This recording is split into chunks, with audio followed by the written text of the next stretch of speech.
আল্লাহ রাব্বুল আলামিন ইন্নাল্লাহা লা ইয়াত্তালিউ ফি লাইলাতিন নিসফি মিন শাবান, নিশ্চয় আল্লাহ তাআলা শাবানের মধ্য রজনীর এই রাতের মধ্যে আল্লাহ তাআলা বান্দার প্রতি মনোনিবেশ করেন, বান্দার প্রতি আল্লাহ তাআলা মনোযোগী হন। ফায়াগফিরু লিজামিই খালকিহি, আল্লাহ তাআলা তার সৃষ্টি জগতের সকলের গুনাহ মাফ করে দেয়। সুবহানাল্লাহ।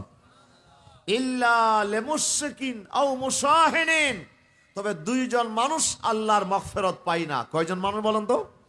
দুইজন মানুষকে আল্লাহ তাআলা মাফ করেন না, দুইজন মানুষকে আল্লাহ তাআলা মাগফিরাত দান করেন না। কোটি কোটি মানুষকে আল্লাহ তাআলা মাফ করেন। বিশাল মেলা চলতেছে, লাখ লাখ মানুষ খেয়ে যাচ্ছে, সেখানেও যার কিসমতে ধরলো না খানা খাওয়ার জন্য, তার সাইডে কপাল পোড়া আর কেউ আছে নাকি? হ্যাঁ, কোটি কোটি মানুষ, লাখ লাখ মানুষে খানা খেয়ে যাচ্ছে মেলার, আর আপনি খানা পেলেন না, তাহলে আপনার সাইডে কপাল পোড়া এই জমিনে আর কেউ নাই। দুজন মানুষকে আল্লাহ তাআলা মাফ করবে না আজকের রাতে, এটা সহিহ হাদিস দ্বারা প্রমাণিত। অন্যান্যগুলো আরো কিছু আছে, সেটা হলো জয়ীফ হাদিস, কিন্তু এটা হলো সহিহ হাদিস। এই দুজন ব্যক্তির ভিতরে আমি আর আপনি যদি থাকি, তাহলে আমাদের গুনাহ আল্লাহ কি করবেন না? আজকের রাতেও মাফ করবেন না। এটা কি জানার দরকার আছে? বলেন, জানার দরকার আছে? এক নাম্বার হচ্ছে মুশরিক, যে শিরিক করে। শিরিকটা আমার আল্লাহর কাছে এত বেশি ঘৃণিত। শিরিক মানে পার্টনারশিপ, আল্লাহর পার্টনার, আল্লাহ তাআলার কেউ পার্টনার আছে, এটা যদি কেউ মনে করে, এটা আল্লাহর কাছে বড় জঘন্যতম। আল্লাহ তাআলা পার্টনারকে আল্লাহ তাআলা বরদাস্ত করেন না। আল্লাহ তাআলা বলেন, আনা আগনাস শুরাকা, আমি পার্টনারশিপ থেকে মুক্ত। কেউ যদি আমার সাথে অংশীদার স্থাপন করে, সে যা ইবাদত করবে সব ইবাদতগুলো আমি তাকে দিয়ে দেব। আমি আল্লাহ যার সাথে আমার পার্টনারশিপ বলা হয়েছে, তার সাথে আমার কোনো সম্পর্ক নাই।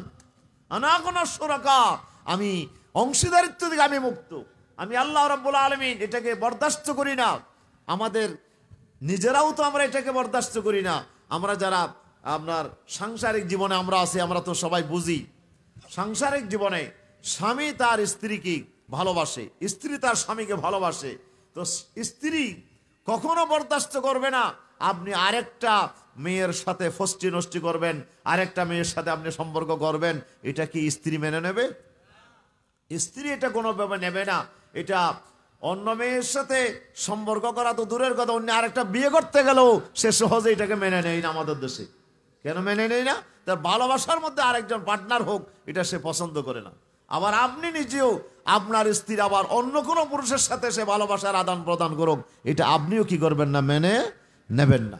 সেজন্য হযরতে রুমি রহমতুল্লাহ আলাই একটি সুন্দর উপমা দিয়ে শিরিককে তিনি বোঝানোর চেষ্টা করেছেন। শিরিকটা কত বড় মস্ত বড় অপরাধ, সেটি তিনি একটা উপমা দিয়ে বুঝিয়েছেন। সে উপমা কি? উপমা হচ্ছে, একটা মহিলা, সুন্দরী রূপসী একটা মহিলা রাস্তা দিয়ে হেঁটে যাচ্ছে। তো এই রূপসী মহিলাকে দেখে একজন তার পিছু নিয়েছে, সেও তার পিছনে পিছনে যায়। মহিলাটা খেয়াল করে দেখলো তার পিছনে আরেকটা যুবক তাকে ফলো করতেছে। মহিলা তো চালাক, সে চিন্তা করছে আমাকে কেন ফলো করছে, আমি যেদিকে যাই সেদিকে সে যায়, তাহলে তো আমাকে পাইছে। তখন সে একটা বুদ্ধি করলো, কি করা যায়, তার হাত থেকে কিভাবে বাঁচানো যায়।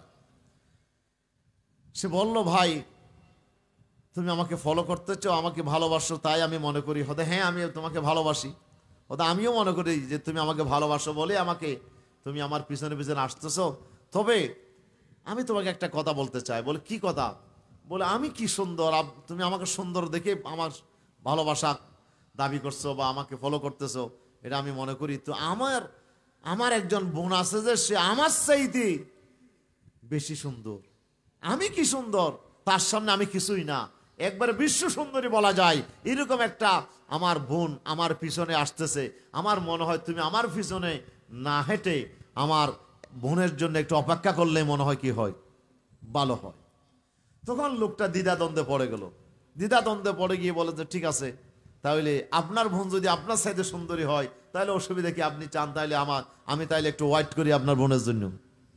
এই কথা বলতেই আর দেরি নাই, মেয়েটা বলে, গুফতো আইয়া বলা আগর তো আশিকি দরবয়ানে দাওয়ায়ে খুদ সাদিকি পস চেরা বর গায়রে আফগন্দি নজর ই বাওয়াদ দাওয়ায়ে ইশকাই বেহুনর। সে বলল,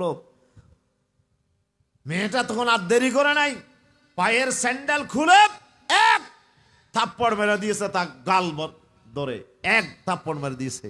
কম বক্ত বেয়াদব, তুমি এখন বললা আমাকে ভালোবাসো, যখনই আমি বললাম যে আমার সাথে একটা সুন্দরী আমার বোন আসতেছে, সাথে সাথে আমার থেকে আপনার চেহারা ফিরাইয়া চোখ ফিরাইয়া তুমি সেই দিকে ফিরেছ, তাহলে বোঝা গেল তুমি আসলে আমার ভালোবাসার দাবি এটা তো মেকি, এটা তো কৃত্রিম, এটা তো বানোয়াট। তুমি যে আসলে আমাকে ভালোবাসো এটা আসলে বাস্তব কথা নয়। রুমি রহমতুল্লাহ বলছে, দেখো একটা সামান্য একটা মহিলা তার ভালোবাসার দাবির মধ্যে একজন আরেকটা মেয়েকে পার্টনার হিসাবে নিয়েছে, এটা সে যখন পছন্দ করছে না, একটা সামান্যতম একটা আপনার মেয়ে, তো আমার আল্লাহ তাআলা কেমনে বরদাস্ত করবে যে আল্লাহ আপনাকে সৃষ্টি করলেন, যে আল্লাহ আপনাকে কোটি কোটি নিয়ামত দিলেন, যে আল্লাহ আপনাকে রিজিক দিলেন, হায়াত দিলেন, আপনাকে সুস্থ দিলেন, আপনাকে ক্ষমতা দিলেন, সন্তান সন্ততি দিলেন, এত নিয়ামত দিয়েও এরপরও যদি আপনি আল্লাহর সাথে অন্যকে সমান স্থাপন করেন, পার্টনার স্থাপন করেন, তো আল্লাহ কেমনে বরদাস্ত করবে? আল্লাহ তাআলা কখনো বরদাস্ত করবে না। এই জন্য পার্টনারশিপকে, অংশীদারিত্বকে, শিরিককে আল্লাহ তাআলা পছন্দ করে না, এবং শিরিকের গুনাহ আল্লাহ তাআলা কখনো মাফ করবেন না, ঠিক কিনা? এই জন্য আল্লাহ তাআলা বলে দিয়েছেন, ইন্নাল্লাহা লা ইয়াগফিরু আন ইউশরাকা বিহি আন বিহি ওয়া ইয়াগফিরু মা দুনা যালিকা লিমান ইয়াশা। আল্লাহ রাব্বুল আলামিন শিরকের গুনাহ মাফ করবেন না, এটা আল্লাহ সিদ্ধান্ত নিয়েছেন। তবে অন্যান্য গুনাহগুলো আল্লাহ তাআলা চাইলে মাফ করতে পারে। অন্য যত গুনাহ আছে চাইলে আল্লাহ কি করতে পারে? তওবা ছাড়াও মাফ করতে পারে। তওবা করে নাই বান্দা, এরপর আল্লাহ চাইলে মাফ করতে পারে, কিন্তু শিরকের গুনাহ খালাস তওবা ছাড়া আল্লাহ তাআলা মাফ করবেন না। খালাস তওবা করলেই একমাত্র আল্লাহ তাআলা মাফ করবেন, এছাড়া আল্লাহ তাআলা মাফ করবেন না। জোরে বলি আল্লাহু আকবার। এই শিরক আমাদের সমাজে এত বেশি আজকে ঢুকে পড়েছে, শিরকের সাথে আমার আল্লাহর কোনো সম্পর্ক নাই। সেই জন্য আল্লাহর পয়গম্বর বলছেন, ক্বালান নবী, হুজুরে বলেন সাল্লাল্লাহু আলাইহি ওয়াসাল্লাম, মান লাকিয়াল্লাহা ওয়া হুয়া ইউশরিকু বিহি শাইয়্যা দাখালান নার ওয়া মান লাকিয়াল্লাহা ওয়া হুয়া লা ইউশরিকু বিহি শাইয়্যা দাখালাল জান্নাহ আও কামা ক্বালা আলাইহিস সালাতু ওয়াস সালাম। রাসূল সাল্লাল্লাহু আলাইহি ওয়াসাল্লাম বলছেন, সিনাতানে মুজিবাতান, দুইটা জিনিস ওয়াজিব হয়ে গেছে। সাহাবী বলল, মাল মুজিবাতান, হুজুর কোন দুইটা জিনিস ওয়াজিব করে? হুজুর বলেন, একজন ব্যক্তি আল্লাহর সাথে এমন অবস্থায় মিলিত হলো, তার আমল নামার ভিতরে সে শিরিক করে নাই, শিরিক করে নাই, এই অবস্থায় যদি মিলিত হয়, দখলল জান্নাহ, লোকটা জান্নাতে প্রবেশ করবে, এতে কোনো সন্দেহ নাই। সুবহানাল্লাহ বলেন। আরেকজন ব্যক্তি লাকিয়াল্লাহু ওয়া ইউশরিকু বিহি শাইয়্যা, এমন অবস্থায় মিলিত হলো, তার আমল নামার ভিতর কি আছে? শিরক আছে। আল্লাহ রাসূল বলছে দখলান নার, এতে কোনো সন্দেহ নাই লোকটা জাহান্নামে যাবে, লোকটা অবশ্যই জাহান্নামী হবে, যেহেতু শিরিক এটা আল্লাহ বরদাস্ত করেন না। শিরিক দেখার সাথে সাথে আল্লাহ তাআলা এমন ভাবে তার আমলগুলোকে আল্লাহ তাআলা বাতাসের সাথে উড়াইয়া দেবেন, এই আমলকে আল্লাহ তাআলা গ্রহণ করবেন না। প্রিয় উপস্থিতি, এই জন্য আল্লাহ তাআলা বলছেন, ওয়ালাকাদ উহিয়া ইলাইকা ওয়া ইলাল্লাযীনা মিন ক্বাবলিক।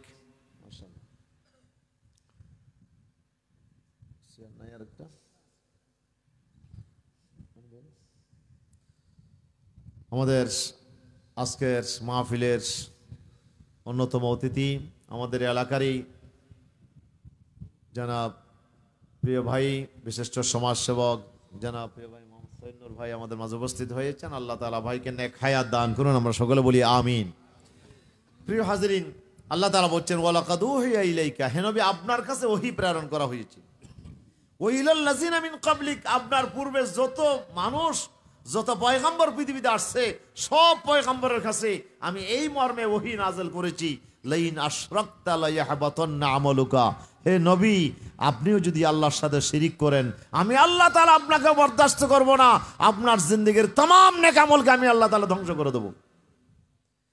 কোন নবীকে আল্লাহ তাআলা ছাড় দিচ্ছেন না, রাসূলকে পর্যন্ত আল্লাহ তাআলা বলছে আপনিও যদি শিরিক করেন, আপনার জিন্দেগীর तमाम নেক আমল, নামাজ, দোয়া, হজ, যাকাত যা করেছেন সব বরবাদ হয়ে যাবে। কিসের কারণে? শিরকের কারণে। বলে না কিসের কারণে? এই জন্য আল্লাহ তাআলা বলছেন ওয়াকাদিমনা ইলা মা আমিলু মিন আমালিন ফাজআলনাহু হাবাম মানসুরা। বান্দার আমলনামাগুলো আমি আল্লাহ তাআলা দেখব, দেখার পরে আমি যখন দেখবো যে বান্দার আমলনামায় শিরক আছে, আল্লাহ বলেন আমি সাথে সাথে এমন ভাবে আমি তার আমলকে আমি নিক্ষেপ করব, বাতাসের সাথে তার আমলগুলোকে আমি আল্লাহ তাআলা উড়াইয়া দেব হাবা মানসুরা, ধুলি কণার মতো আমি আল্লাহ তাআলা তার আমলগুলোকে তার মুখের মধ্যে আমি নিক্ষেপ করে যাও চলে যাও, তোমার কোনো আমল আমার কাছে গ্রহণযোগ্য হবে না। জোরে বলি নাউজুবিল্লাহ। শিরক আল্লাহর কাছে মস্ত বড় অপরাধ। এই শিরকের ভিতরে আম্মত কি রাসূল সাল্লাল্লাহু আলাইহি ওয়াসাল্লাম বলছেন আমি আমার উম্মতের ব্যাপারে সবচেয়ে বেশি আশঙ্কা করছি। কিসের আশঙ্কা? যে শিরকের ব্যাপারে আশঙ্কা, যে উম্মত শিরকে লিপ্ত হয়ে যাবে, উম্মত শিরকি আপনার শিরকের ভিতরে ডুবে যাবে, শিরক ভিতরে মুসলমানদের ভিতরে শিরক ছড়িয়ে যাবে, এই ব্যাপারে আমি সবচেয়ে বেশি আশঙ্কা করছি। সুবহানাল্লাহ বিহামদিহি সুবহানাল আযীম। এই শিরক আমাদের ভিতরে আপনার যখনই ঢুকে যাবে সাথে সাথে আমাদের জিন্দেগির তামাম নেক আমলকে আল্লাহ তাআলা বরবাদ করে দেবেন। এখন শিরক কি? শিরক মানে হচ্ছে আল্লাহর জাতের মধ্যে অংশীদার করা। আল্লাহর মতো আরেকজন আল্লাহ আছে, আল্লাহর ছেলে আছে, বউ আছে, আল্লাহর আপনার স্ত্রী সন্তান আছে, এই ধরনের কেউ মনে করা, এটা হচ্ছে এক নম্বর শিরক।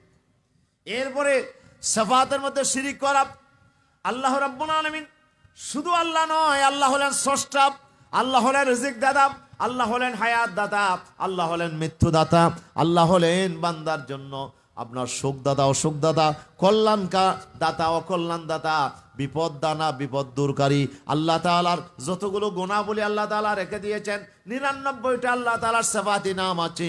আল্লাহ সুবহানাহু ওয়া তাআলা বলেন ওয়ালিল্লাহিল আসমাউল হুসনা ফাদউহু বিহা। বান্দা আল্লাহ তাআলার কিছু অসংখ্য অসংখ্য সুন্দর সুন্দর নাম আল্লাহ তাআলার আছে, আল্লাহ তাআলার যে গুণাবলী আছে, এই গুণাবলীগুলোকেও আমাদেরকে বিশ্বাস করতে হবে যে আল্লাহ একমাত্র এই গুণাবলীর অধিকারী, আল্লাহর সাথে আর কেউ পার্টনার নাই। ঠিক কিনা বলেন? কাফের যখন জাহান আপনার কবরে যাবে, রাসূলুল্লাহ বলেছেন ইন্নাল কাফিরা লা ইউসাল্লাতু আলা কবরিহি 99 তিন্নিনা লাউ আন্না তিন্নিনা মিনহা ইয়ানফাখু ফিল আরদ মা আম্বাতাতিল আরদু ইলা ইয়াউমিল কিয়ামা। জোরে বলি আল্লাহু আকবার। রাসূলুল্লাহ সাল্লাল্লাহু আলাইহি ওয়াসাল্লাম বলছেন একজন কাফেরকে যখন কবরে রাখা হয়, তখন কাফেরের কবরে 99টা সাপ তার কবরের মধ্যে মোতায়েন করা হয়। বলেন তো কয়টা? আর বলেন কয়টা? যত কাফের আছে, মুসলমান ছাড়া পৃথিবীতে যত জাতি আছে, ওরা মরার সাথে সাথে তাদের কবরে 99টা সাপ আল্লাহ তাআলা কি করবেন? মোতায়েন করে দেবেন। লা ইউসাল্লাতু আলা কবরিহি, কবরের মধ্যে আল্লাহ তাআলা মোতায়েন করে দেবেন 99টা সাপ। একটা সাপ যদি জমিনে নিঃশ্বাস ফেলে, একটা সাপ যদি জমিনে কি ফেলে, রাসূলুল্লাহ বলছেন যে লাউ আন্না তিন্নিনা মিনহা ইয়ানফুখু ফিল আরদ, জমিনের মধ্যে একবার নিঃশ্বাস ফেলে মা আম্বাতাতিল আরদু ইলা ইয়াউমিল কিয়ামা, কিয়ামত পর্যন্ত এই জমিনের মধ্যে আর কোন সবুজ উদ্ভিদ, সবুজ গাছ এই জমিনে জন্মাবে না। গোটা পৃথিবী বিষাক্ত নগরীতে পরিণত হয়ে যাবে। এত বিষাক্ত সাপ কয়টা? বলেন কয়টা? 99টা বিষাক্ত সাপ আপনার একজন কাফেরকে দংশন করতে থাকবে কবরে। তখন এখন মুহাদ্দিসিনে কেরাম এই হাদিসের ব্যাখ্যায় চুল সারা বিশ্লেষণ করছে, আল্লাহ রাসূল 99টা সাপের কথা কেন বললেন? 100টা কেন বললেন না? 1000টা কেন বললেন না? 99টা সাপের কথা কেন বললেন? এর চাইতে কমও বললেন না, বেশিও বললেন না। 99টা কেন? ওদের যেহেতু আল্লাহ তাআলার 100টা নাম আছে। কয়টা নাম? বলেন কয়টা নাম আছে? আল্লাহ তাআলার 100টা নাম আছে। একটা হলো জাতি নাম আল্লাহ, একটা নাম কি? আল্লাহ। আল্লাহ এই নামটা সবাই বিশ্বাস করে, সবাই আল্লাহ বলে, আল্লাহকে মানে। যদিও আল্লাহ পরিবর্তে অন্য শব্দ তারা ইউজ করে, কেউ ঈশ্বর বলে, কেউ গড বলে, কিন্তু সবাইকে আল্লাহকে মানে। হিন্দু বলেন, বৌদ্ধ বলেন, খ্রিস্টান বলেন, পৃথিবীর যত জাতি আছে সবাই কিন্তু আল্লাহকে মানে, আল্লাহকে বিশ্বাস করে। কিন্তু আল্লাহ রাব্বুল আলামিনকে বিশ্বাস করলেও আল্লাহর সাথে অন্যান্য গুণাবলীগুলোকে তারা সহজে মেনে নিতে পারে না। আল্লাহর সিফাতি নামগুলোকে তারা আল্লাহর রাব্বুল আলামিনের জন্য তারা এককভাবে মেনে নিতে পারে না। তারা আল্লাহর সাথে অনেক অনেক দেবতাগুলোকে তারা পার্টনার করে। ঠিক কিনা বলেন না? তারা সরস্বতী পূজা করে, করে না? দুর্গা পূজা করে, করে কিনা? বলেন না, করে কিনা? দুর্গা কেন পূজা করে? দুর্গাকে কেন পুজো তারা? ও তো দুর্গা হলো শক্তির দেবতা, মানে শত্রু বিনাশ করে, দুশ্মনকে বিনাশ করার জন্য দুর্গা দেবতার দরকার। এই জন্য দুর্গার শরীরের মধ্যে তারা হাত বানাইছে কয়টা? 10টা।